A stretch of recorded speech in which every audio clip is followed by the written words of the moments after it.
In the 21st century, and at St. John Bosco High School, students face a nationwide epidemic: sleep deprivation. According to the Nationwide Children's Hospital, teenagers need approximately 9.25 hours of sleep each night in order for them to best perform in the classroom.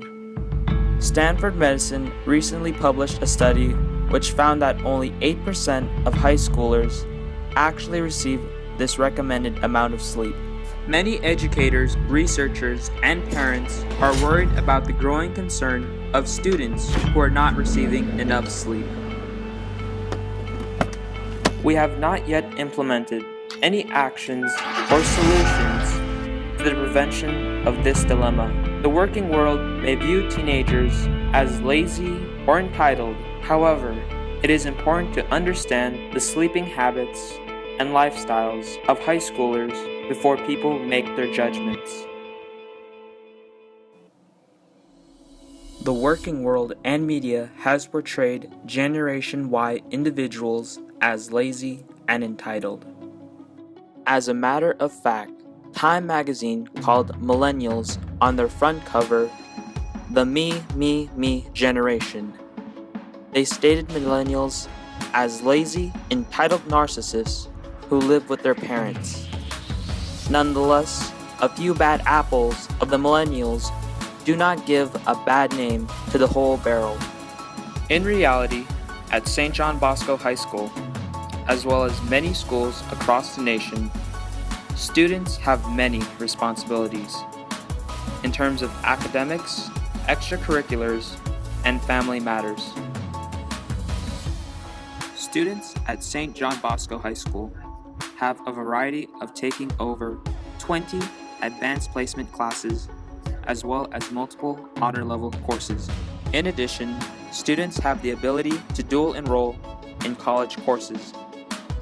Many students are involved in one of 4 professional pathways: engineering, entrepreneurship, biomedical, and sports medicine.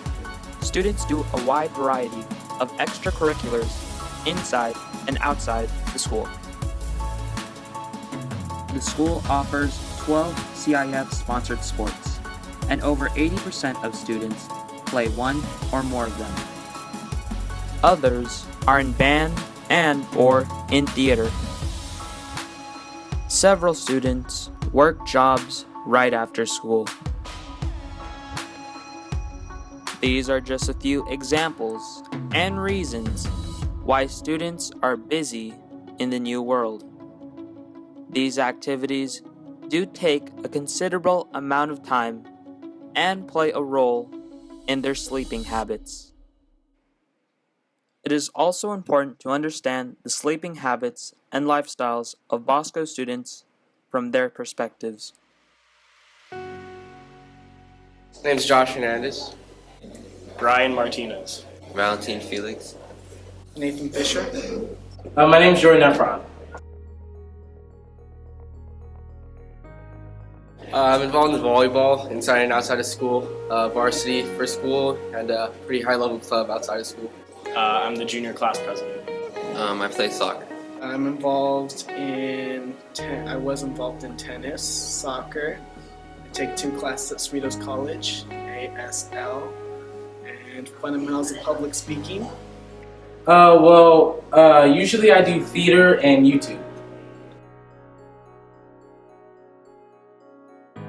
2 to 3 hours, depending on the practice or workout I do. Depends week to week. No more than 3 hours after school. Probably about 5 hours. If I'm doing a community theater show, it pretty much will be about 3 hours of practice, and then if I want to get home and try and edit a video, maybe 4 to 5, so I guess 7 or 8 on a good day. I take 4 APs, 1 honors class, and just the regular math class and religion. I take 4 AP classes, including art history, chemistry, US history, and English. And I also take religion, pre-calculus, and Spanish 3. I take religion, Pre-Calc Honors, AP Chemistry, AP US History, AP English Lang, AP Spanish, and Psychology. AP Human Geography, AP US History, and AP English Language and Composition. Right now I'm just taking the basic classes, you know, your basic math and science classes, but I'm taking 3 APs this year. AP English, AP US History, and AP Human Geography.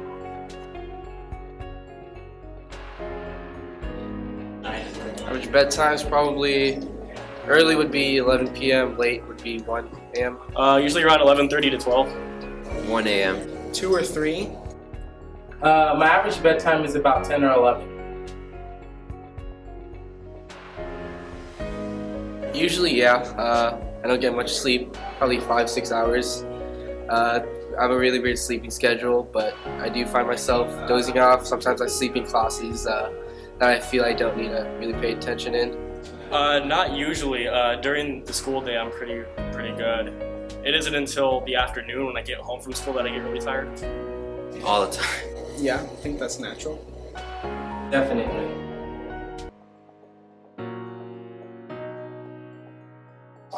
Yeah, it happens I would say that it happens quite often.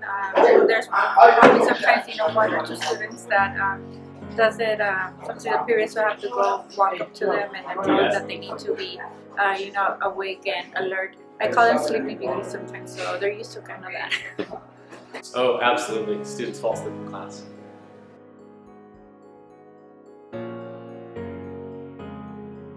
I'm sure that they would participate more, they would be more attentive, and grades I'm sure that they would be much higher than what they probably for those students that decide that they don't want to participate in class because they prefer to kind of focus on kind of sleeping than being focused in class. I think that kids would be ready to work every day. I think that they would be probably sharper and be able to participate fully every day.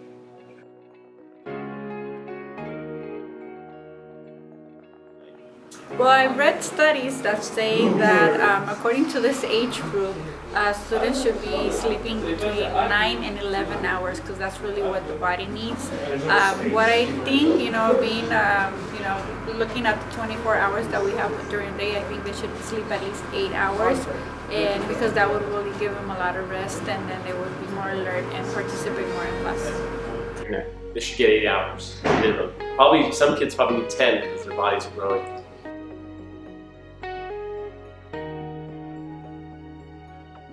I hear my students kind of, chit-chat sometimes, and they mention that they go to sleep between 11 and maybe 1 o'clock in the morning. So I would say that some of them get about 6-7 hours sleep. I bet they get between 6 and 7 hours a night.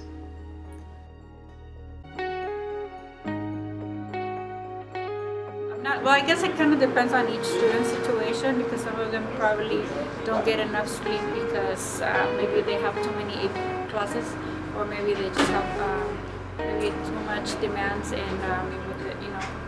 sports. So it all depends, but I think if students just sleep more and maybe play less on maybe phones or video games, or they chit chat less on the phone with whoever they are, maybe that will kind of benefit the number of hours that they actually get of sleep. I think that if we looked at what we offer students, we move to a block schedules where we're only going to 4 classes, or we're taking phones away from all the technology. Just get removed from kids during the evenings. I think would be probably a way at home to guarantee a student gets in bed by 10. Many question, why do high school students continue to bombard themselves with challenging college-level courses and tedious after-school activities? One answer to this paradox is the increasing competitiveness of college admissions. The academics, extracurriculars, and personality of a student interplay in the rat race of getting into college. To gain better understanding of what colleges want from their applicants, viewers will listen to Mr. George Quezada, director of Bosco's counseling program. So when you're applying to a four-year, it depends on what type of four-year you're applying to. If it's a Cal-State, if it's a UC, if it's a private. What they want to see is your extracurricular activities in addition to your personal statement, in addition to your GPA, in addition to your test scores. So being a competitive student, they want to see that you're taking the honors classes in the 9th and 10th grade. They want to see that you're taking AP classes in the 11th and 12th grade. That weighted GPA does help out. They want to see that you're not just doing 2 years of science, but you're doing 3. They want to see that you're not just doing 2 years of a foreign language, that you're doing 3. Stuff like that will push your application forward, which is what you want, because more and more kids are going to college because of the college dream, because the new high school diploma is your college degree. So you have to separate yourself from everybody else by being more involved in that way.